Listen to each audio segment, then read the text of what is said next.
Well, welcome everybody. This Down is talking about 18th century Anglo Jewry. I think more accurately, probably I should be talking about 18th century and Georgian English Jewry. But the important thing about it all is that this is the story of the Jews living in this country between the return at the time of Cromwell, Oliver Cromwell, and I suppose really leading up to the Reform Bill in 1830 as much as anything else, which gave rise to a question about a technical question about Jews taking their place in the House of Commons. And that's a whole special issue. So between those two periods, there was a population of Jews in this country. And in some ways, their story and their reality, which I find absolutely fascinating for all sorts of reasons, which I'm hope to convey to you, has been somewhat lost because, as you know, we view our history. We look back onto our history, but we look back at our history in a sense through lenses of things that have happened already. So, for example, in the 20th century, we look back on the status of Jews in European countries. We have to through the lens of the Shoah.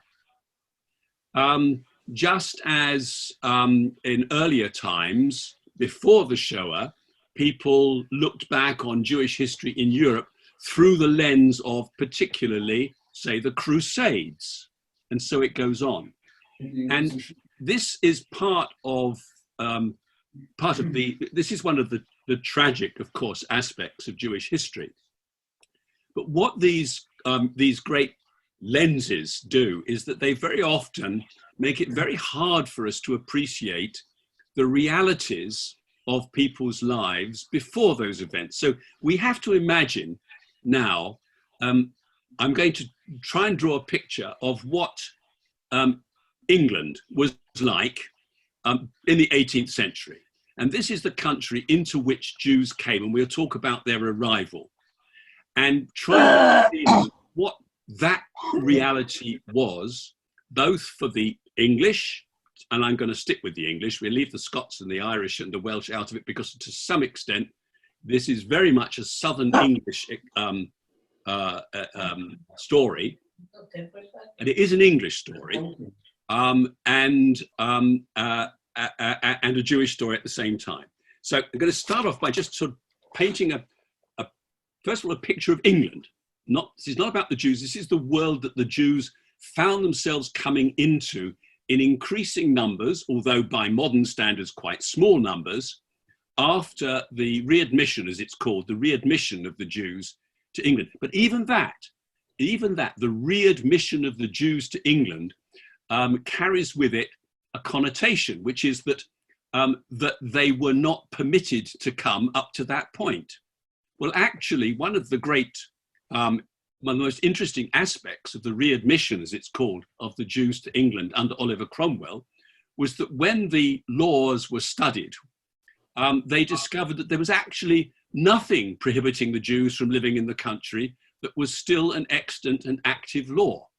Ever since the medieval Revolution, which was a decree by a king, which was completely a dead law, technically, there was no reason why Jews should not have come and settled in England for years. But Jews believed that they had no right to live here. And for the rest of the population, why did it bother them? Anyway, so what was England in the 18th century? The first thing you say, it was a country full of hamlets and villages. You've got to step over it. Can you do that? Sorry, who's talking? Jack. Jack on. Sorry. Okay. Yeah. Sorry. Is that all right? Yeah. Okay. Can we switch off? Can we mute it? I think people should be muted. Can you not mute everybody? I thought everybody was muted except me, but I mean, if people come in, No, Jack has to mute everybody. if you're not muted, then if you say or do anything, it will be heard. And it would distract me, think- only in the sense that I think perhaps it's somebody who wants to say something, but I we'll think leave you that can for mute later. everybody. Mm. Can you take your hand out of the way, dear? Take So your shall I hand start? out of the way. I don't need any help, thanks. Carry on, Rabbi. In the 18th century, England was a land full of hamlets and villages. Most of the larger towns were coastal and, like London, on an estuary. The majority of the population lived in the south and were rural. And it's estimated that between 1714, 1742, i.e. that first sort of third of the century, the population was something like 5.5 million people. So we're talking about a relatively sparsely populated rural country. But in that, London, as a commercial centre, was expanding rapidly. And it reached a population of something like 500,000, 500,000.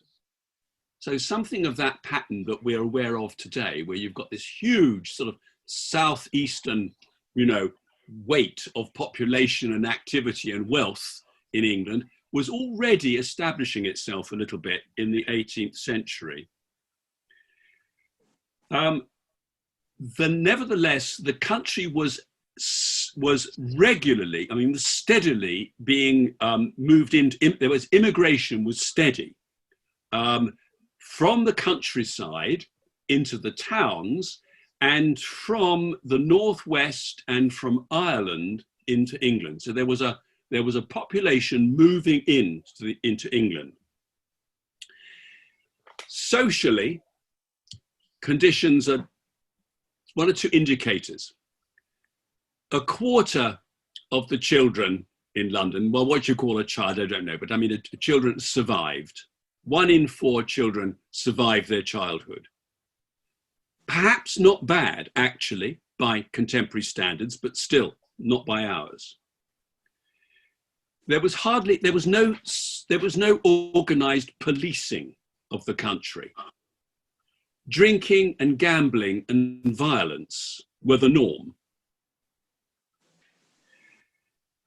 The urban society, places like London, and then during the course of the century, which grows even more so, of course, into the 19th century, of the industrial towns, Manchester, Birmingham, and so on, the heads of those societies, the powers in that world were referred to as merchant princes. These were not aristocrats. These were people who had become powerful and wealthy through commerce. And these people were buying big estates, and they were marrying into the aristocracy because the aristocracy wanted the money and they fancied the land.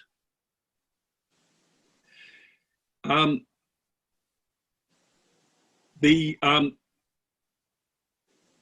merchants and shopkeepers tended to be all the way down from the rich merchant to the more humble shopkeeper. They tended to be quite puritanical, thrifty, dissenters, i.e. not close followers of the orthodoxy of the Church of England, old-fashioned Whigs they were, with a work ethic.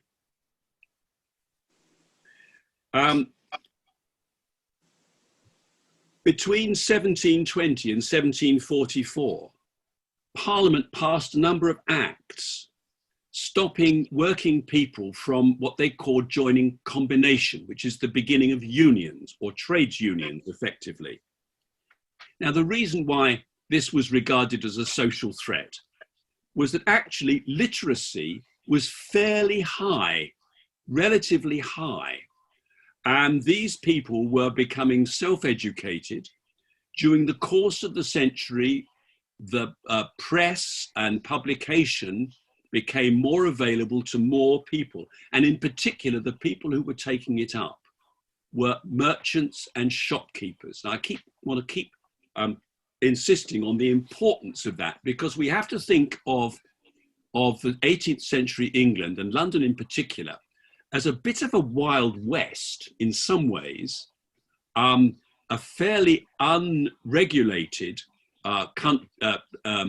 society in which people gained and lost fortunes quite rapidly, where the traditional aristocracy were very often hard pressed for money, and they needed money more than they had done before, because remember, this is also the age of the beginning of an industrial revolution in which simply the produce of the land was not the main source of wealth, but manufactured goods depending on traded imports and so on were.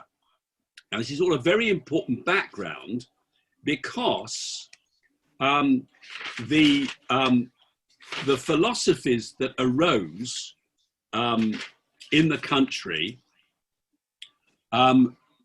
based on the sort of mindset of this new commercial society. And I think very often people look back on the 18th century and they can very easily imagine it as being some kind of, a Downton Abbey before Downton Abbey. I mean, a world of aristocrats and security and hierarchy and so on. It wasn't. It was a very turbulent society with a lot of ideas coming to the fore, which are seeding what we call modernity already. I mean, as early as 1689, Locke, the great philosopher and economist, really, wrote a letter concerning toleration. And in it, he said, all men, all human beings, all men were members of the great commonwealth, the world, linked together by the universal tie of, now, in another age, we might have said God or whatever, fidelity to the king or whatever. No, held together, linked together by the universal tie of commerce. As early as 1648, an organization called the Council of Mechanics, that is to say, fairly skilled artisans, effectively, passed a resolution in favor of universal toleration for all religions. And their wording is exactly not accepting Turks, nor, we would now say Muslims, nor papists, Roman Catholics, nor Jews. Now, alongside that, I want to quote a few more words of John Locke, because in some ways these come to be emblematic of the thinking of the progressive, liberal, commercial world of the 18th century. And that is the one which in the end proved most hospitable to Jewish immigrants. First of all, trust in reason. Now, this is early. We think of the age of reason as being the 18th century culminating, in the French Revolution. Well, of course, it starts in 1690. John Locke says, so much as we ourselves consider and comprehend of truth and reason, so much we possess of real and true knowledge. Truth and reason is the mark of real and true knowledge. Now, the implications for that, of course, are huge for the established order, and in particular, if you think about it, religious authority. Because religious authority, whether it's Christian or Jewish, and it is both in this case, as it turns out to be, does not rest on so much on truth and reason as the authority of revelation and text and tradition. It's very important. The floating of other people's opinions in our brains makes us not one jot the more knowing, though they happen to be true. Just because you know something, just because you believe something somebody has told you, even if it's true, does not constitute your own knowledge. That's worth reflecting on a little bit. In other words, the suggestion is it's better that we come to knowledge ourselves by our own intellectual and experiential exploration. Finally, he says, reason is the candle of the Lord set up by himself in men's minds. He's from a Christian tradition, obviously, but he says that reason is a light set in our minds by the Creator. It's interesting that many centuries before, Moses Maimonides said something very similar, which is that he trusted and believed that there was nothing in Torah which went against reason. Okay, so what about the arrival of the Jews in this world? By the way, at this point, before I get on to the Anglo-Jewry question, I mean, I've really abbreviated the picture of 18th century England, but I've tried to just point the things which are going to be crucial to understanding how the world that the Jews found when they arrived here, and some of the attitudes that they met amongst the English. On the other hand, I have a terrible reputation for going on too long. Now, I didn't start at the beginning of this by saying we're going to finish at a certain time. What time are we supposed to finish? Jack? Any time you like. All right. Okay. Well, that's a very, very unwise thing to say. I will notice screens going blank or people dozing off, and then I will draw to a close. I want to just go back to 1656. And at that point,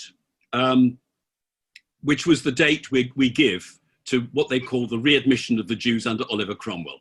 And it's a fascinating story. In December 1655, there was a question raised about whether Jews had the right to live, and in particular to trade and own property in England. And they went to the archives. They went to the and they studied it. And the minutes of their discussions are on a page that has subsequently vanished from the book. So it's and that hasn't happened very often at all.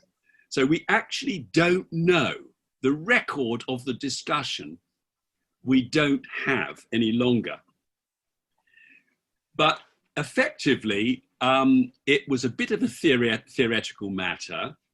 A famous Amsterdam rabbi who was a bit of a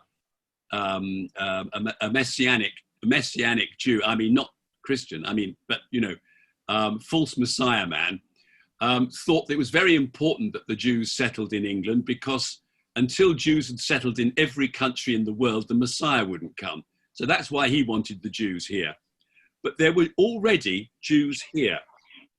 One of the main reason why the right of our people to be living and owning property in this country was established was in such an English and pragmatic way.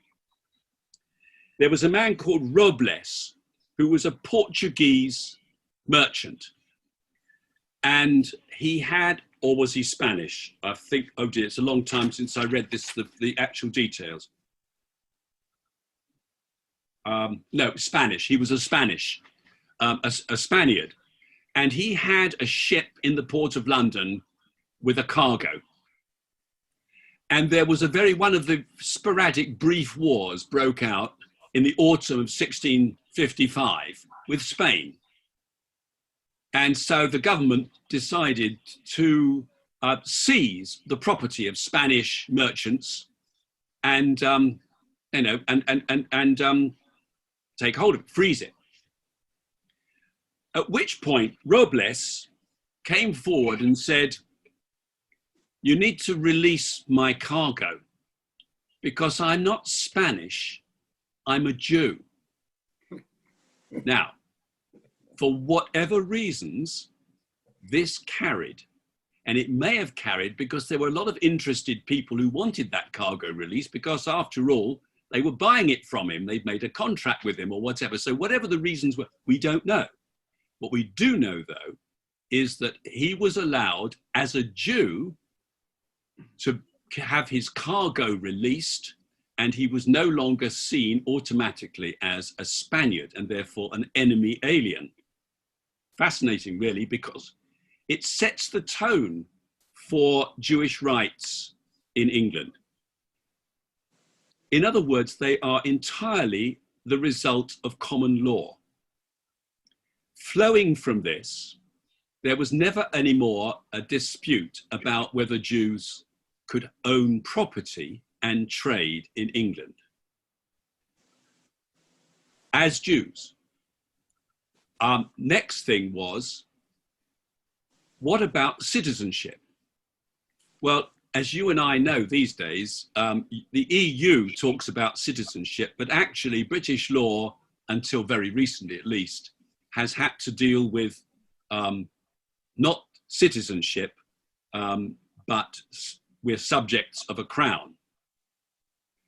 Now, the right, your Englishness, and anybody here who was born in this country of parents, one of whom at least were born in England, probably, although these things have changed more recently and become actually less liberal in more recent, very recent times, was English. Certainly in the 18th century, anybody born on English soil was automatically a subject of the crown. And that was all the citizenship anybody had. So that meant that Jews born here were automatically subject to the crown like anybody else. And that would even include the papists, of course, and any Turks that might have been roaming around. But here's the thing. Generally speaking, Jews didn't believe it. Why not? Well, let's think where they've come from.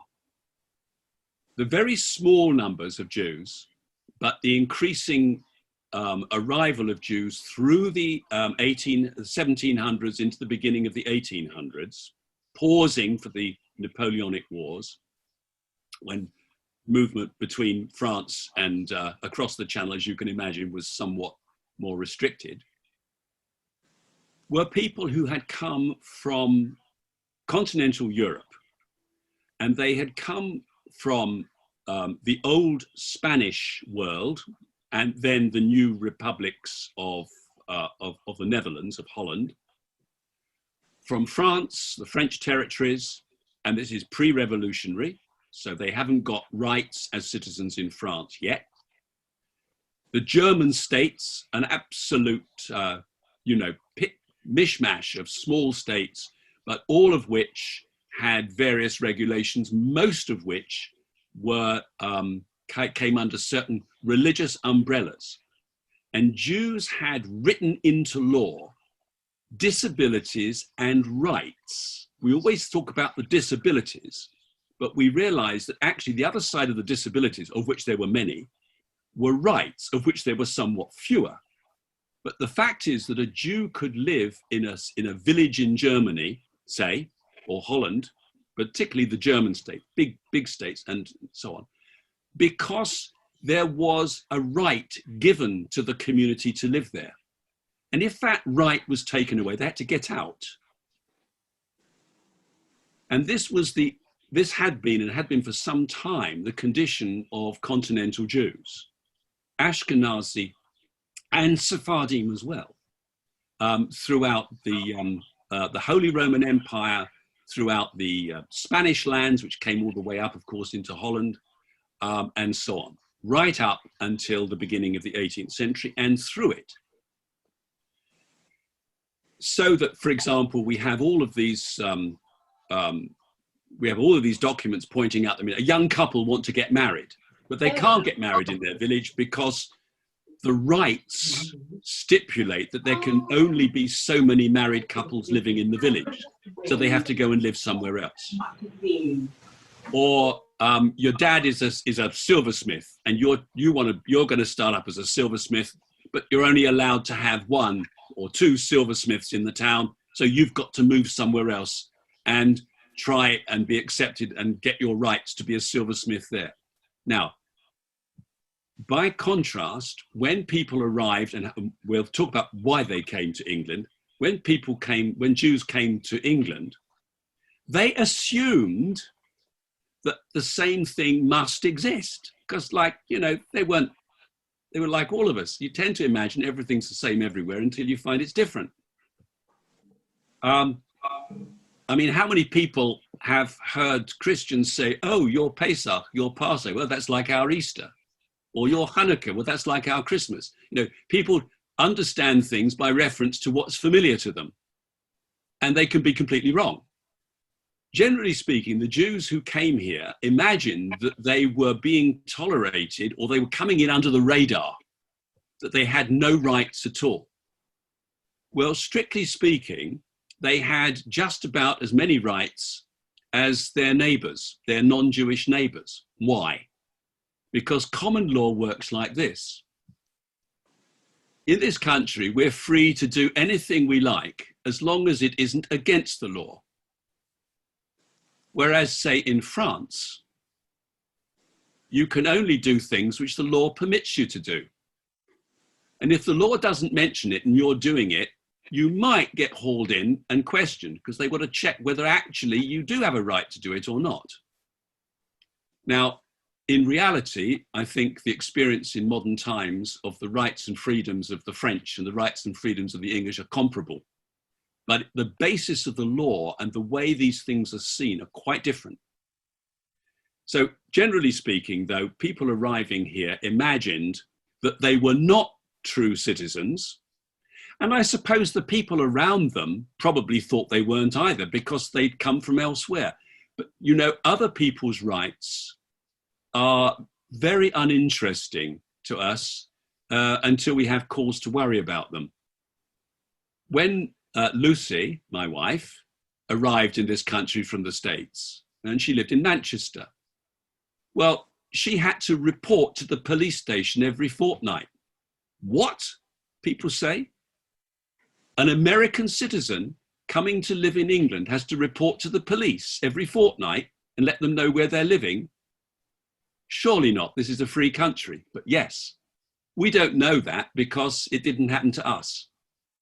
The same thing happened to me when I went to live in France. I had to go through all sorts of hurdles to have a carte de séjour. And the French people around me thought, why do you have to bother with that? They'll just give you an identity card, won't they? There you go. So it's very similar. Now, one of the reasons why a large number of Jewish people arrived in England in the 18th century was as a result of warfare, ongoing warfare. I can never remember whether it's the 100 Years' War or the 30 Years' War, but essentially in the German territories, there had been, and it was largely religious, at least it was signaled as religious. It was part of an ongoing struggle between Catholicism and Protestantism, but it worked itself out into all sorts of other disputes and territorial disputes and power disputes. But basically, it was a very disrupted and impoverished continent. And one of the things that had happened to the Jewish population was that the poor Jews had tended to attach themselves, often by necessity, often without much choice, to the armies, and had become peddlers and suppliers to the armies and had moved around the continent with the armies. Many of those who did it were people who had also, because of impoverishment, found that the rights of their towns and villages in which they lived had meant that they were more restrictive. So there was less economic opportunity for them in their own homes.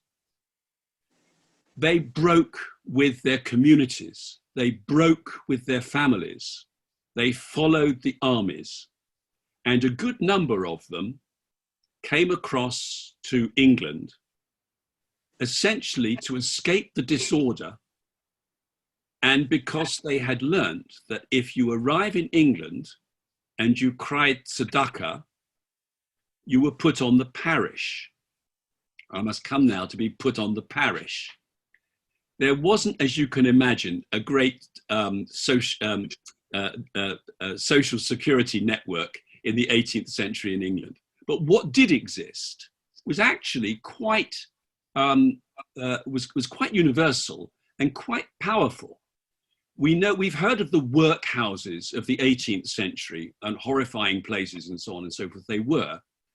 But before the workhouses came into being, the parishes were required by law to provide housing for anybody who needed it. Full stop.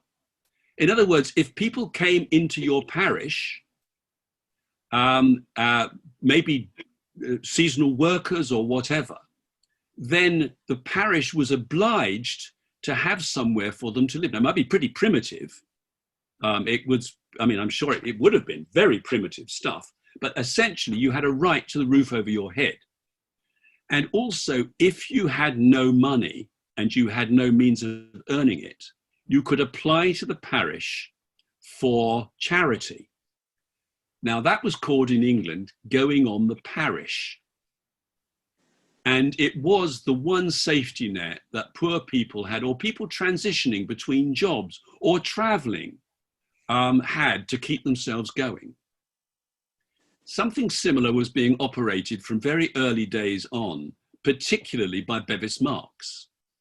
Bevis Marks, a Sephardi establishment, and essentially rather wealthy. This was the first Sephardi settlement of any substance after what we call the return of the Jews after 1655. And it was largely in the hands of well-to-do merchants and say no more. I mean, part of a class of merchants that were, in a sense, very important to the prosperity and future of London. So there was money there. And a Jew arriving in Dover would find his or her way up to London and would be directed towards Bevis Marks to ask for the tzedakah, the parish. And over a period of time, Bevis Marks found itself supporting quite a lot of new immigrants. And in particular, all sorts of schemes arose to set these people up in business, small business. And the biggest one of those tended to be peddling, a peddler. You don't need a shop. You don't need an awful lot of capital. You need some stock. And you also don't need to speak the language. Peddlers were the first supermarkets. The supermarkets took off really big time in the States with the immigration in the States in the beginning of the 20th century, because large numbers of people who didn't speak English, they spoke a lot of other languages, didn't know the names for things. So they went around and they could simply point to them or take them, put them in the bag and pay for them at the counter. They didn't have the embarrassment of standing there and trying to find the words for things. Same things with peddlers. You didn't have to have somebody come up to you and ask you if you've got this, that, or the other, and you don't know what the word is, what they're talking about. They can look at what you've got displayed on your body, in your box, and you sell to them. Let's put it this way. After the initial rather well-to-do merchant class settlement of of Sephardim through Bevis Marks, etc., generally speaking, in the 18th century, the number of Jews turning up in this country were alienated from their own communities. And that also means, by implication, it seems, quite often quite unobservant. They had escaped the tyranny of not just the laws of the states that they had been living in, but they'd also come out from under the jurisdiction of the rabbinate. We haven't got a story, and this is why I think one of the reasons why you go, as I did, to Leo Beck to study to be a rabbi. You know, nobody's got an awful lot to say about Anglo Jewry before at all, actually, until more recent times. Why? Because there are no great rabbis, there are no great scholars. There are some, but generally speaking, no, because this was not a Jewry that was very synagogue based, and it certainly wasn't. It certainly struggled with rabbinical authority. So against this, you've got to put another trend that is running through we've mentioned it before, the age of reason is beginning. The slowing off of authority, so that people discover that opportunities are there for entrepreneurial people who use their wits, that traditional order is not what helps you to survive. What helps you to survive is the ability to become what we would now call, I suppose, entrepreneurial and bourgeois, and in the end, probably rather secular. So you could ask the question, what did the Jewish identity of these Ashkenazim particularly, who arrived here in the 18th, through the 18th century, consist of? And it was, it has been described as essentially a personal association with kashrut, with the traditions, and with family. It wasn't primarily a religious observance. It was a cultural observance. And many of the Ashkenazi Jews who arrived here would take the view, which we found repeated again through the 20th century with migrants going, say, into the United States through the century, which is they would arrive, having kept kosher scrupulously in the old country, arrive in the States, and here perhaps arrived in England, and stop doing so. Why? Well, because they say, that was the custom where I lived, but it isn't the custom here. Now, when we look at that today, and we look at it through these lenses, particularly the lens of the Shoah, of all the things that we've been through in the 20th century, you know, this seems like a terrible betrayal of our tradition. And yes, I suppose in a sense it certainly is. But we should, I think, try to understand what it felt like to be one of those Jews arriving here. One of the ways we can get, I'm having to abbreviate so much here, I'm afraid. One of the things about being an enthusiast for a subject is that you end up having too much to talk about, and then you skim over what you... No, I've done it.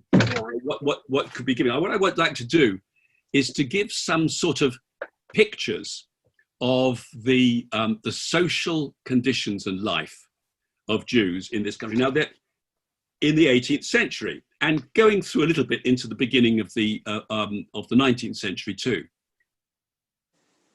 They didn't have tape recorders, and we haven't got much in the way of photography and film, as you can imagine. There is one area, though, where we have very careful transcriptions of the actual words people used.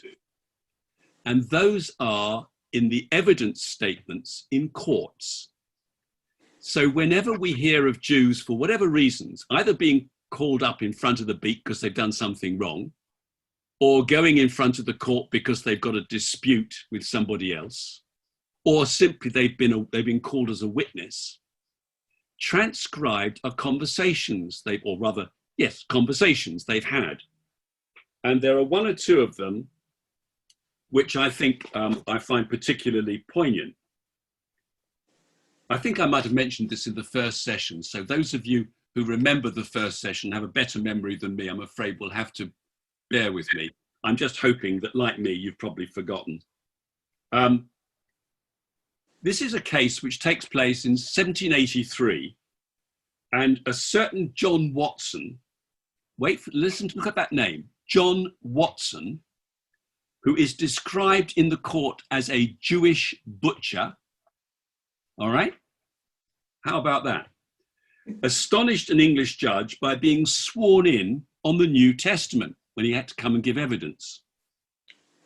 And then when re-sworn on a Hebrew Bible by not covering his head. Now, what's interesting is that the judge, when he discovered that the guy was Jewish, said, well, we can't have you swearing on the New Testament because you don't believe in it. So that's no swearing. So you're going to have to use the Hebrew Bible. Okay, says John Watson, and he uses the Hebrew Bible, but he hasn't got his hat on. And the judge says, but wait a minute, if you're taking this seriously as a Jew, you'd be covering your head, wouldn't you? Now here you've got a case, haven't you, of a person who knows he's Jewish, or at least calls himself Jewish, and a judge who's not, who seems to know a bit more than he does. The judge found his behavior incomprehensible. And here is a transcript of what the court and John Watson said. The court: what do you mean by taking the oath as you did? John Watson: I never took an oath in my life. Court: pray, friend, do not you know when people of your profession, and by profession, he doesn't mean job, he means profession of faith, your Jewishness, your profession, take an oath, they always put on their hats. John Watson: I work among Englishmen, and I was always among Christians. Court: do you mean to take the oath as a Jew or as a Christian? John Watson: well, I can call myself a Christian because I'm never among the Jews. Court: what do you call yourself? Are you Jew or Christian? John Watson: I do not know, please, Your Honour. What you please to call me. Court: I wish you would understand that it is an exceedingly indecent thing in you, or any man, to come here to trifle with any religion in the sort of way you do. John Watson: well, I follow more the Christian ways than I do the Jews. Court: you are a good-for-nothing fellow, I dare say, whatever you are. Stand down. Now, I mean, clearly, I mean, it's a case which I've drawn out because it's a somewhat, you know, somewhat extreme case. But it does give a picture, I think, of the degree to which Jewish people found themselves integrated into English life in such a way that their identity as Jews or their identity as Christians was not actually very central. I mean, it's what we would know today, we would call as like a sort of a secular mix. Now, it's easy enough to say that this is just a case of assimilation. These are Jews disappearing into the Christian community.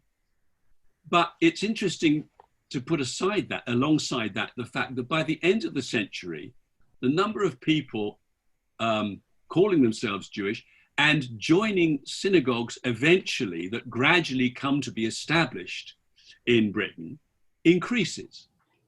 So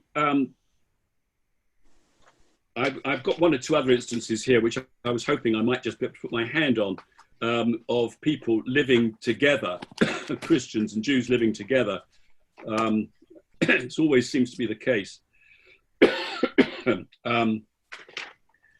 Let me just find some others. If you bear with me for a moment, I had them all ready for you, and now I'm turning the pages and I can't find them.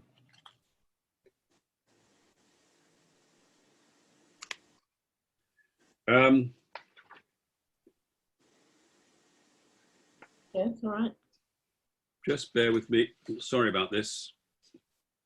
Okay, but let's put against, I want to put against this the story of quite a well-known man. This is beyond the end of the century. I'm talking about perhaps the beginnings of a re-establishment of Jewish communal life in the end of the 18th century.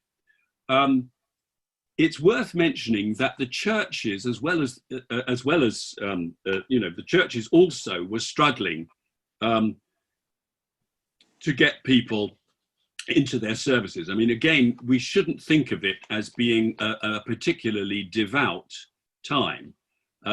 This sort of rather conservative Anglicanism that we think of as the past, and sometimes people idealize, or the Christians idealize as the Church of England's great past in the 19th century, was not really the case in the 18th century.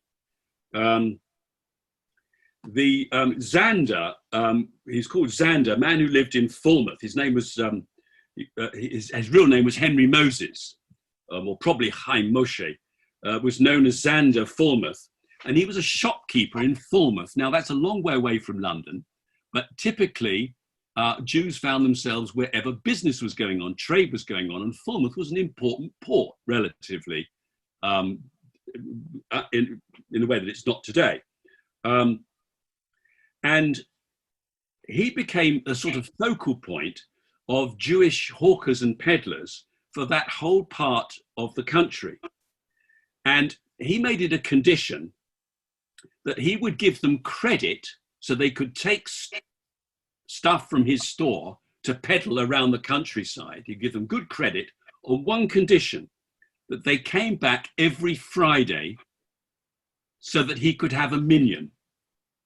So it seems as though we've got a nice little picture here of Xander of Falmouth. He personally was obviously wanted to be observant, and he wanted to keep the tradition going, and he wanted a minion.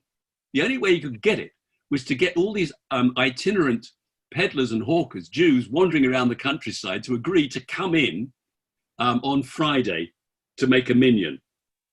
And the next thing he said was he would advance the money, providing that they gave on their, when they signed the contract with him, their full Jewish name and not just their English name. Now, we had John Watson, didn't we, the butcher. John Watson had a Hebrew name. He had his inside name and he had his outside name. He was only known by his outside name. So would many of these peddlers have been.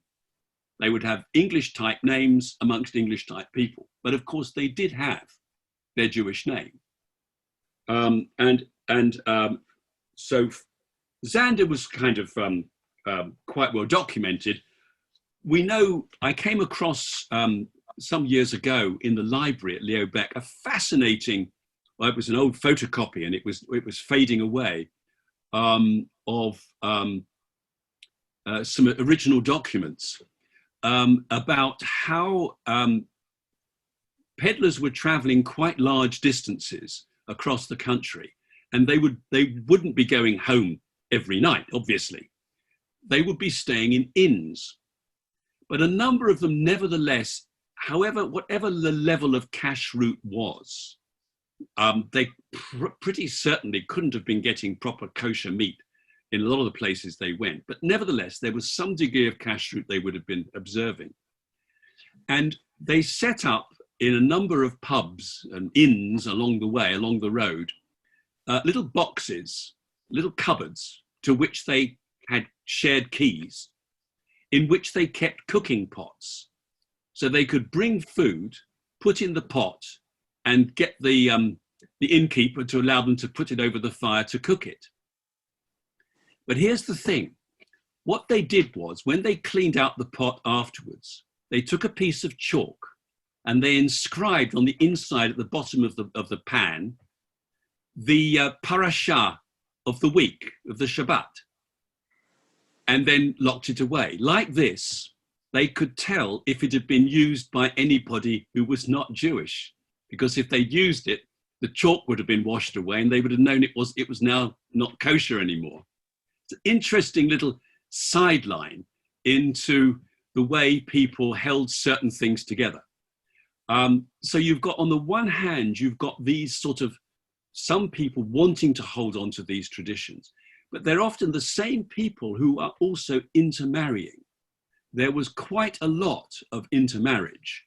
And in many cases, the household that would come out of it wouldn't describe itself as either Christian or Jewish, particularly. Having said that, you might say, so where did they get married? Because Could a Jew have got married in church? Well, technically not. And certainly a non-Jewish woman couldn't have gone under the chuppah. Certainly not. Well, here's the thing. People didn't get married. That's another thing that we kind of imagine, you know, is in the 18th century, amongst the poorer people, and remember, the number of people who were wealthy was a very, very small percentage of the population.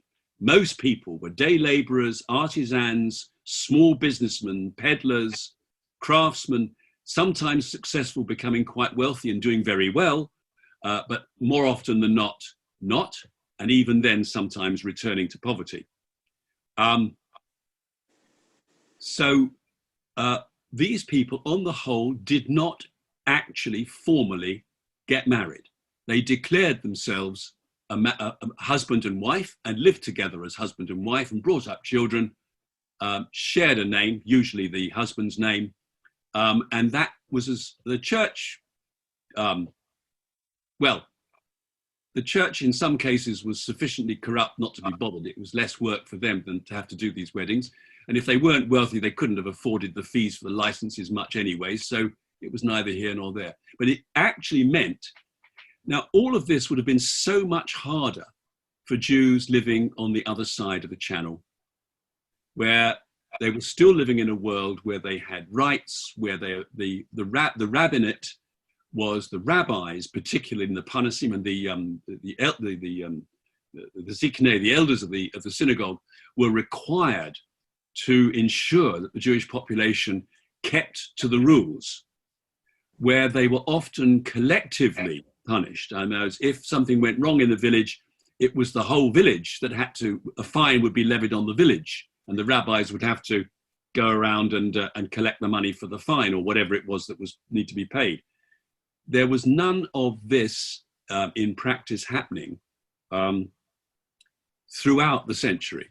And indeed, it's not something which ever happens at all in Britain as a result of this status.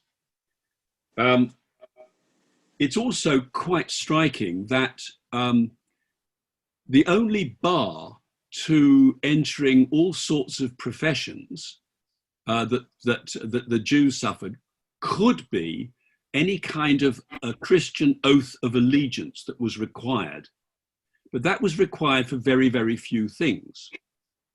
A Jew could become a lawyer, become a solicitor, and practice as one.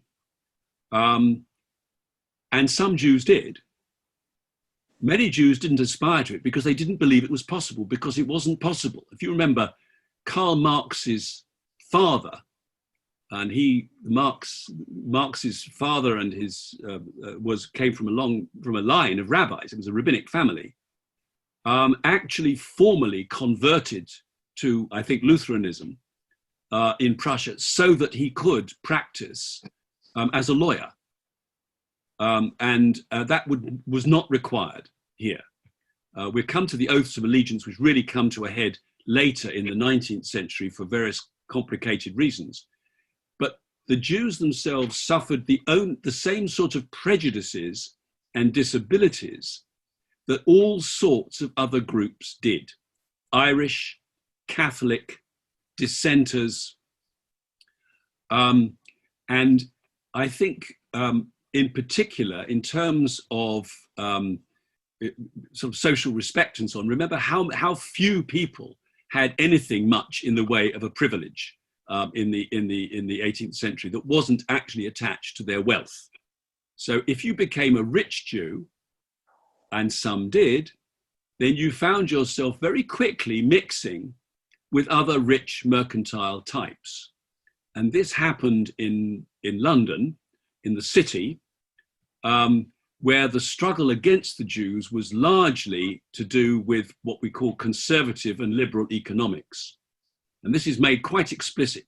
It's made explicit right at the time of Oliver Cromwell, when some people said, but if we let the Jewish traders in, then they will steal the trade from us. And others argued, no, more trade means a bigger cake. And so there's a slice for everybody, not a larger number of slices from the same size of cake.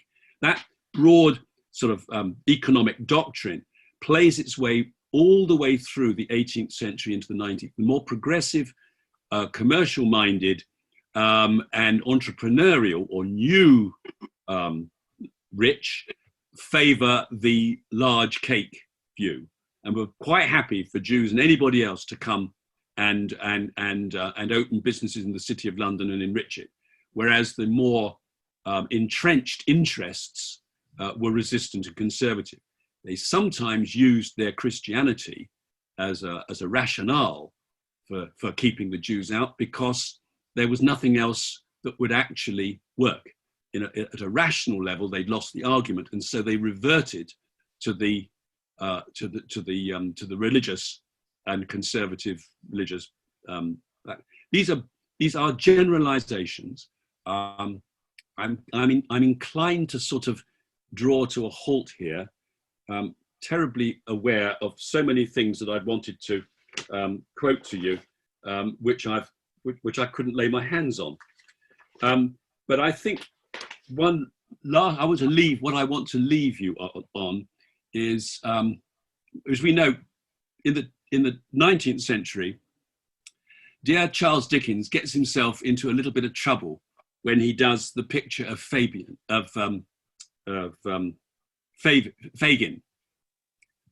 which is, of course, a sort of play on the word gunnif, isn't it, Fagin? Describing this rootless Jew who runs a criminal activity with some sort of very unsavory feelings about his relationship with all these little orphan and stray children, who ends up raving and raging before being hanged in Newgate, I think it's Newgate. And Dickens describes priests of the Jewish, rabbis, in fact, going to try and wrestle with him to get him to repent, and he rages against them. He got himself into some trouble with a lady who, when she was buying his house, who said, Mr. Dickens, I've really enjoyed your work, but I really think that and she was Jewish, but I'm really sorry that you drew this picture of Fagin. Well, Dickens said something which was that he didn't have it in for the Jews at all, but he said it is a fact that the Jews are very highly represented in these levels of criminal society. Now, I'd have to say to you that the evidence is that Charles Dickens was absolutely right,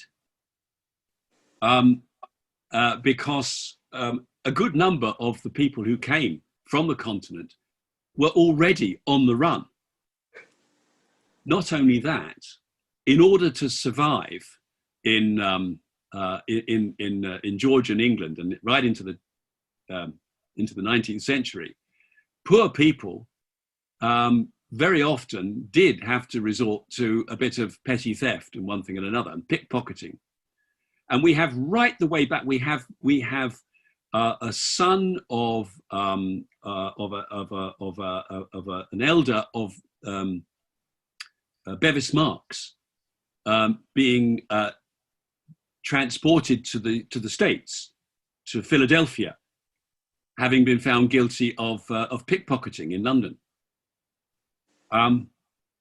Fagin himself is described as he is himself an orphan. He has no family. Many of these Jewish immigrants came without family. They were the sort of immigrants who were unattached. There were more men than women coming, and they had to make their way. So the petty theft and and so on was, yes, it was a feature of Jewish immigrants. But Jews weren't the only people doing it. But they were a very, they came to be quite a noticeable minority and presence, especially in the big cities. Finally, the other one, which is money lending, which had always been the big bugbear, Jews as money lenders. Well, they were not in a position to do very much of that, except for one small group. the only people who seem to ever have complained about Jewish moneylenders were young aristocrats who got themselves into huge gambling debts. I know it's a kind of cliche, but it really seems to be borne out by all the evidence we have in the courts. They gambled.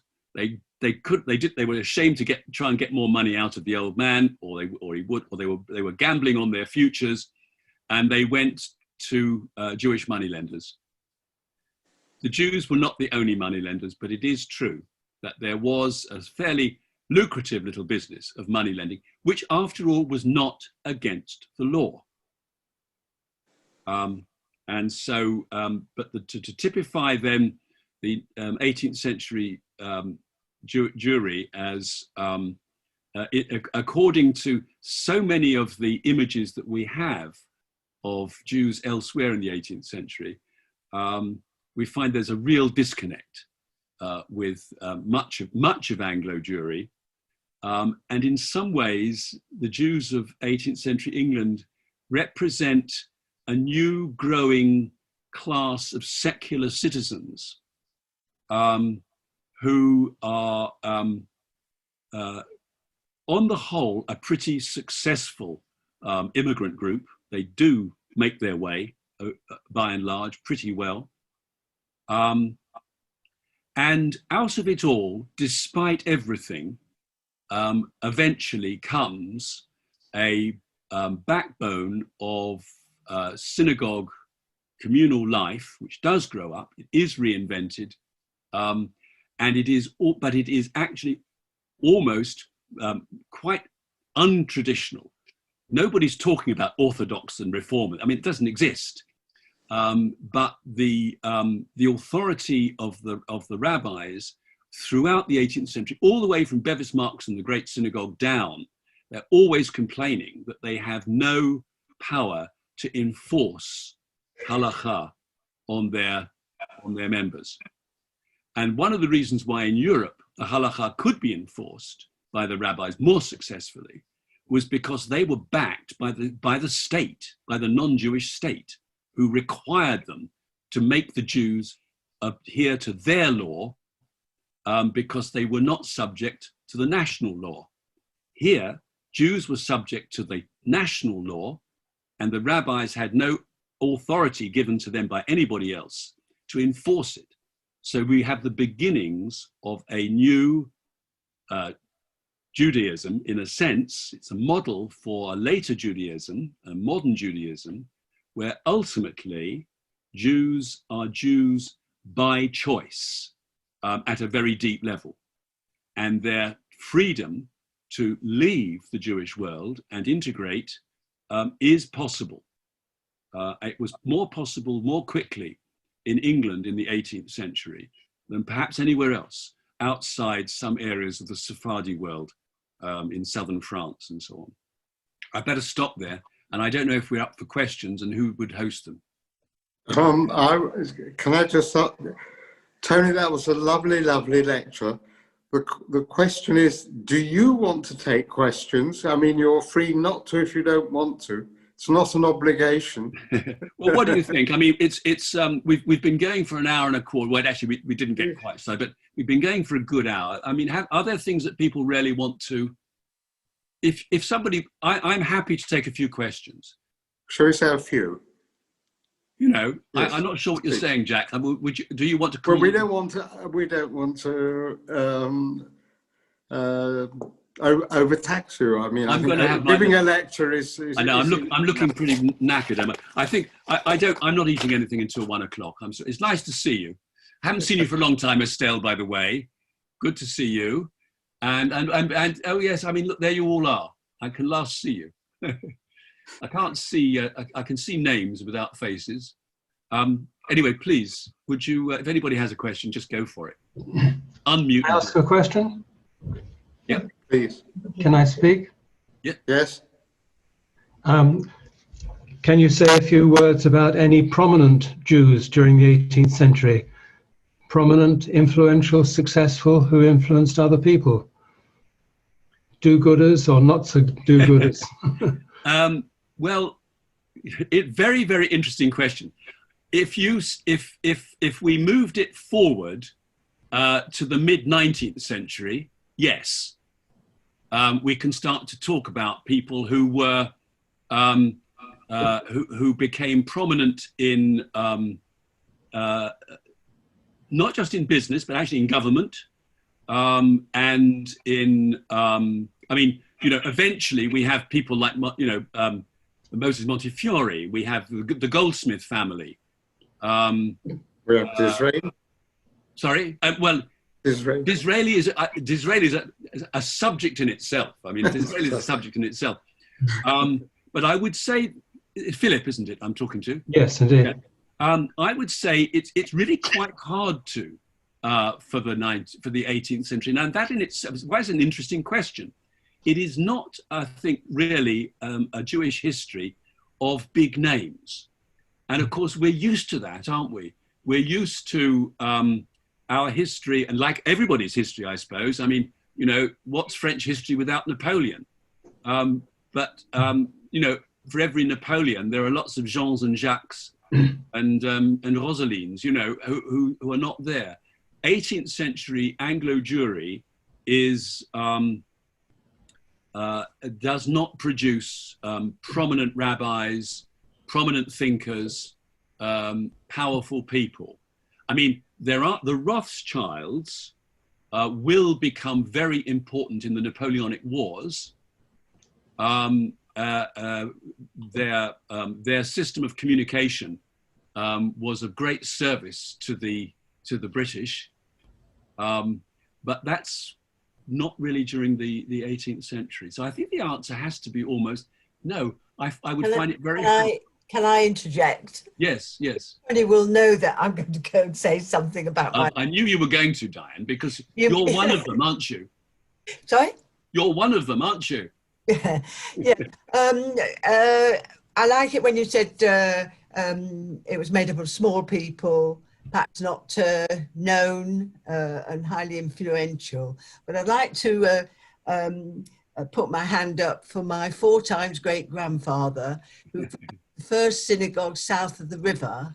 So you could say he was influential to a certain degree in setting up a synagogue in his own premises, because previous to that, the only minyanim, if that's the right way of putting it, that took place out of the river was in the, I think it was the Fleet prison. It was a prison anyway. So as I say, I put my hand up for my ancestor. Yes, I mean, I think, you know, it's a question of, you know, what counts as an important person, if you know what I mean. Yeah. And you're quite right. And the fact that we had a coherent Jewish community into the 19th century is as a result of individuals who, you know, made their way. But I think when you look at Europe, and you know, then you can start to pull out names of, you know, of great rabbis. I mean, there's all the great, for example, at the end of the 18th century is the rise of Hasidism in Poland. So you've got the Baal Shem Tov, you've got all of the early Hasidic masters. You've also got the Gaon of Vilna, you know, I mean, who is studying the steam engine, among other things, as well as halacha.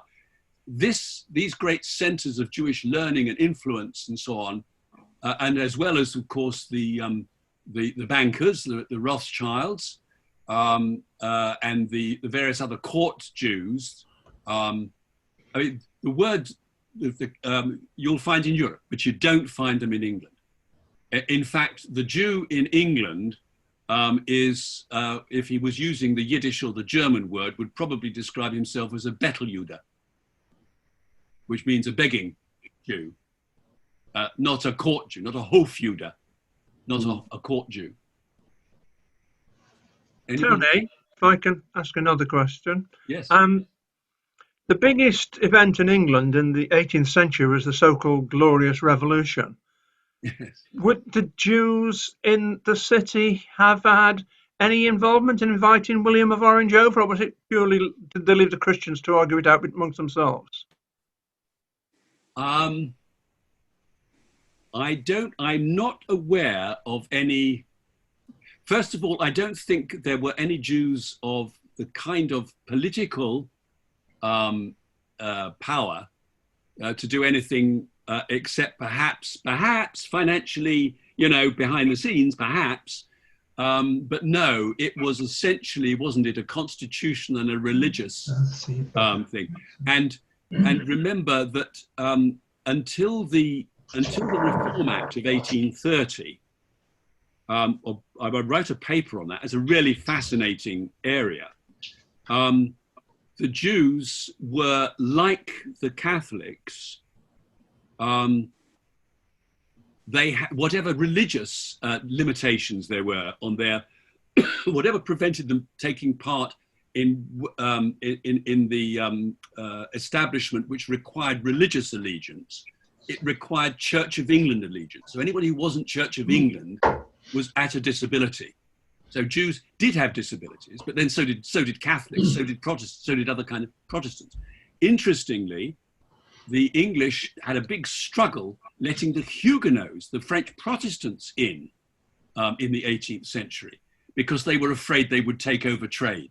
So to some extent, a lot of these things were, the religious thing only comes to light, I think, when you get to the Constitution and the defense of the Anglican Church against possible Catholic. That was still a big fear. When eventually the reforms took place in the 1830s, and the idea was to allow the Catholics to be able to sit in Parliament, and therefore they had to find a form of words by which they could express allegiance to the crown.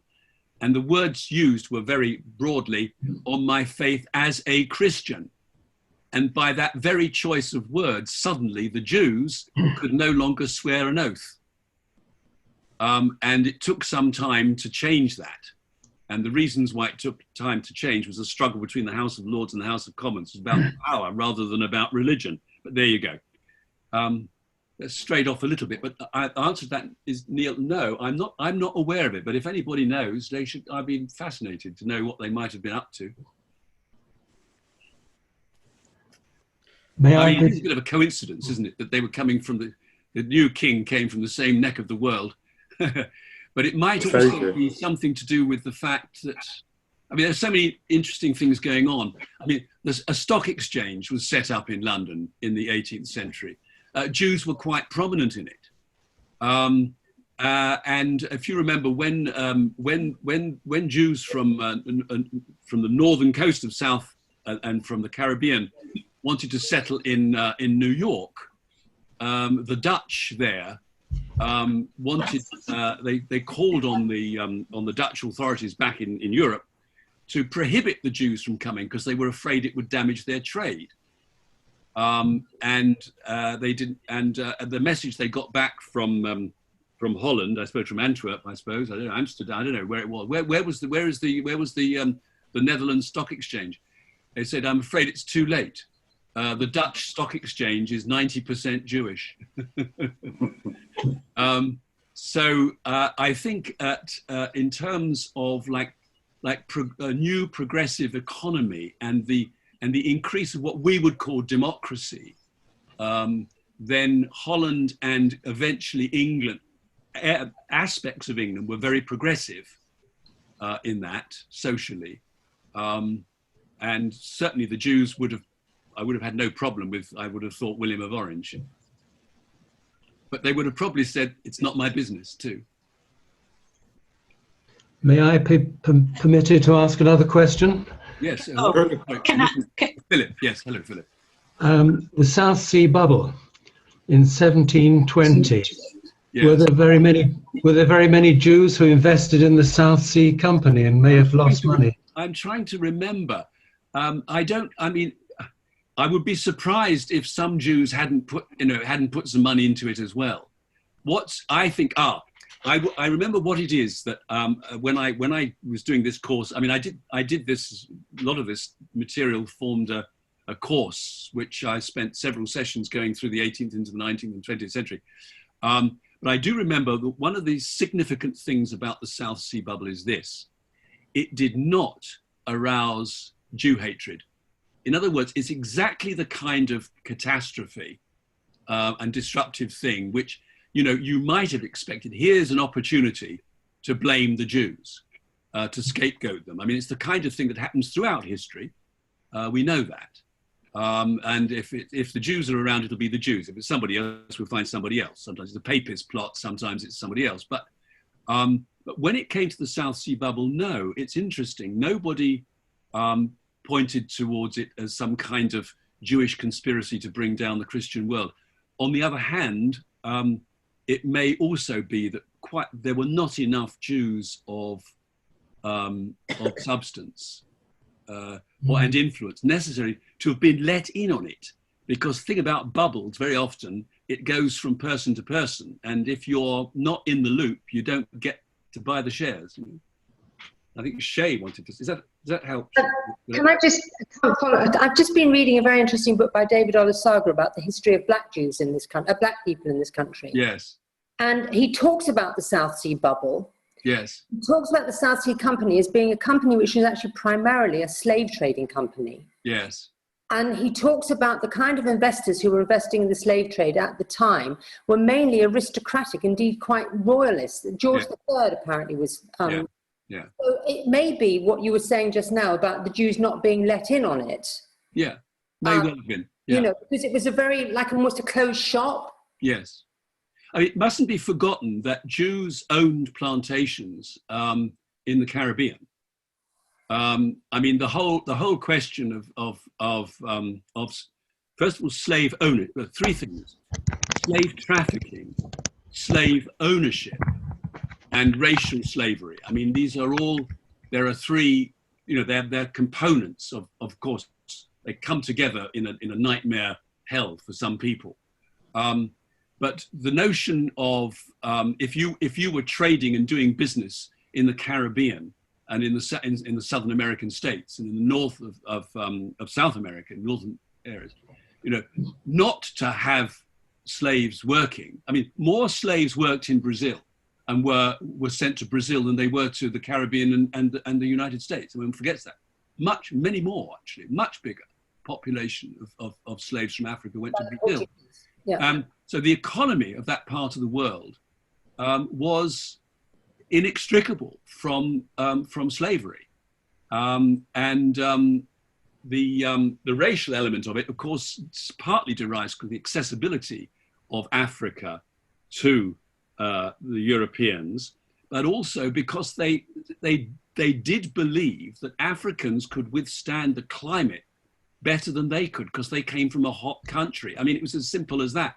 So the white people just felt it was, I mean, they died, white settlers, Jewish and otherwise, you know, died in large numbers because of it was very unhealthy places to live where they were in these plantations. So certainly Jews were slave owners as well in that part of the world. When it comes to being in on the big profits from big trade, I don't think they were. Remember, slavery was quite a well-established economic machine. And generally speaking, immigrants of all sorts don't get in on the old established industries. They usually have to start on something else. So you'll find Jewish faces unfortunately in Facebook in a way that you won't find them, say, in the steel industry or coal mining.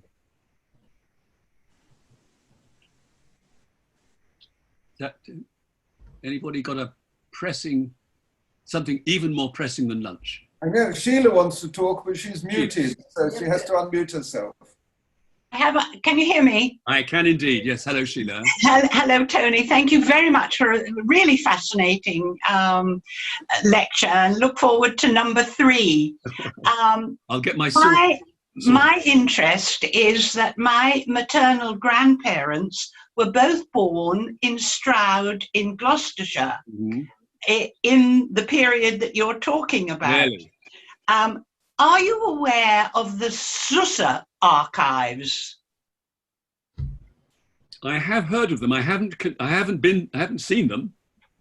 Well, I discovered an interesting article in the Jewish Chronicle of 2014, which refers to the Zusa archives and the Jewish community of Stroud, 1877 to 1908. Right. Just before that, in the 1970s, my parents, who were also born in England, my parents went down to Stroud because they very much wanted to see their parents' record in the Register of Stroud. They travelled all the way to Stroud only to discover that there'd been a fire and all the records of that period when my great-grandparents were born were gone. But interestingly, in the Jewish Chronicle article in 2014 from the Zusa archives, reference is made to the fact that the Jewish Chronicle used to get its information from the local Stroud press. And it says that in 1879, reference is made to the burial in Cheltenham in a Jewish cemetery of newly born twins and their mother. And reference is also made to the Chatan Torah and Chatan Breshit in Stroud. And this stems from the local Stroud newspapers, which is very fascinating. There is also reference to the many German Jewish tailors who were employed in Stroud, as well as many Jewish tailors in London. Just interesting. It is, yes. And I think what we have to recall is that once we get to the latter part of the 19th century, we're beginning to have a new influx of continental Jews, particularly from, well, of course, from the old Polish lands, from Russia, Poland, and so on, economic migrants, but people who had once probably been fairly prosperous. And the pattern of life is fascinating. I mean, we think of ourselves as an urban people now. I think we look for Jewish centres in cities. We don't look for them spread out over the countryside anymore. Of course, before the great cities, I mean, after all, London was one of the biggest cities in the world in the middle of the 18th century, and it had 500,000 people. 500,000 people. I mean, that was huge. But otherwise, places like Stroud, places like Falmouth, places like Portsmouth were important centres. When people migrated here from the Polish, let's call it, the Polish-Russian immigrations, inevitably they would go to places where there was work and industry and possibilities, and where there were other Jews, and already presumably perhaps a synagogue and some communal life, where they could find people who would, where they can learn the language, if you see what I mean, with them. And they came having had a sense of communal life, and also sometimes having been originally quite well-to-do, had businesses, but they might have been rural as well. So, for example, you think of Tevye the milkman and so on. Well, I mean, that world, the brewing was done by Jews. The horse trading, unfortunate term, was often done by Jews. The fur trade was done by Jews, and these were people who moved about, in the wilds in the open country, and this was Jewish life. When they found themselves in places like Warsaw and ghettoized in the big cities and impoverished, when they were driven off the land, it was not so much the pogroms. The pogroms took lives, but actually, sadly, by modern standards, very few lives. What really drove people out was an impoverishment. So they came, and they were much more communal-minded, entrepreneurial, with a stronger Jewish identity, and they, in a sense, covered over the original 18th century, early 19th century Anglo Jewry, who then suddenly became a small minority relatively, and who didn't have the same associations as they had with synagogue and and the shtetl. So it's an interesting sort of change. So I don't know what took people to Stroud. Stroud was quite a well-to-do town, wasn't it? Was it Wool? Is it overflow from Bristol? And perhaps overflow from Bristol. Yes, yes. On the rivers. Tony, I think we ought to let you off the hook now. It was a really, really lovely lecture. We've all enjoyed it. I ask people to join me in applause, please. Oh, thank you very much. I appreciate it. And you've hung out though a banner for other lectures in the series. Perhaps we'll take you up on those with your okay. Well, once I get a little bit more confident of using you doing it like this, I find it a little bit awkward. Yes. Anyway, it's lovely to see everybody, and if not the faces, the names at least. Yes. Anyway, thank you very much. Thank you. Thank you very much. That was great. Okay. Very interesting. Thank you. Oh, there's one next week, by the way. Yes. Which is a bit of a cheeky one. I'm comparing the Genesis story of the creation with the story of creation in the first book of the Metamorphoses by Ovid. Ovid, yeah. And it's a recent enterprise of mine. It's suddenly just coming up to the High Holy Days. I suddenly found having been to the Titian exhibition, reading Ovid again, and then discovering, which I'd completely forgotten, this amazing creation story in Ovid, which I think that's next Wednesday, I think. Okay. Yes. Bye-bye. We look forward to that. Cheery, bye. Bye-bye.